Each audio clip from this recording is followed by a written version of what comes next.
Open, yes, the platform, it's anybody has a question, this is the moment. Yes, please. My name is Anant. My question is about marriage, divorce. No, they're two different things, huh? See, today is many youngsters, like many of them, they don't want to marry. And few of them who marry, there are occasions where they are getting divorced. So, would you like to throw some light on this situation, Sadguru? So you need to understand the institution of marriage. One thing is, as we said a little while ago, it's about bringing a certain sanctity to the simple basic needs that every human being has. I will repeat, there are physical needs, there are psychological needs, there are economic needs, emotional needs, social needs, variety of needs. To fulfill all these things, we set up an institution called marriage where all this can be conducted in a sensible manner. Otherwise, if we did it on the streets like every other creature, it would turn ugly for us and we will feel not good about it. So, to bring some sense of organization, some aesthetic, some stability, because man and woman coming together naturally brought fresh life. The nature of human life, the nature of human offspring is such that because of the possibilities that a human being carries, it is, compared to any other creature, it is the most helpless life, which needs maximum amount of support.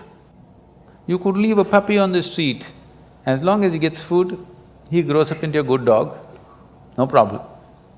But not so with the human being, he doesn't need just physical support, he needs variety of support and above all, a stable situation. Whether there should be marriage in society or not, one will debate when they are 18 because physical body is asking for freedom, all right? At that time, everybody questions, is marriage really needed? Why can't we just live whichever way we want? But when you are 3 years of age, you valued marriage immensely, a stable marriage immensely, isn't it so? Yes or no? Yes. Not yours, your parents. Your parents, yes. When you're 3-4 years of age, you're 100% for marriage. Again, when you become 45-50, you're 100% for marriage. Between 18 and 35, you're questioning the whole process. Okay? That's true. I'm not saying marriage is the thing, but do you have a better alternative? If you have a better alternative, damn the marriage. But you have not come up with a better alternative because a stable situation is a must for a child. Once you have a child, it's a 20-year project. Okay?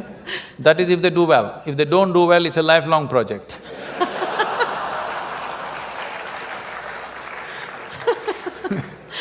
So, if you want to get into such projects, at least 20 years, there must be a commitment to create a stable situation.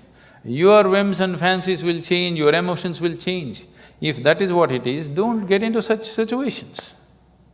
It's not compulsory for everybody to get married. It's good, young people, you're saying people are thinking whether to get married, and I'm glad. It is not necessary for everybody. But if you get into it and especially if you get into children, you must understand it's a minimum 20-year project, whether you like it or you don't like it. Otherwise, you shouldn't get into those projects. You don't walk into a project, drop it halfway and walk away, isn't it? They have their benefits and they have their problems. It's your choice, but at least choose consciously. You don't have to get married because everybody is getting married. You don't have to talk about marriage and divorce in same breath as if they come together. This is a completely an American idea, you're thinking of marriage and divorce together. Nobody thought of divorce in this country till recently, isn't it?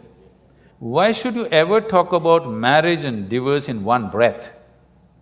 It's a crime. It's really a crime to think on those lines.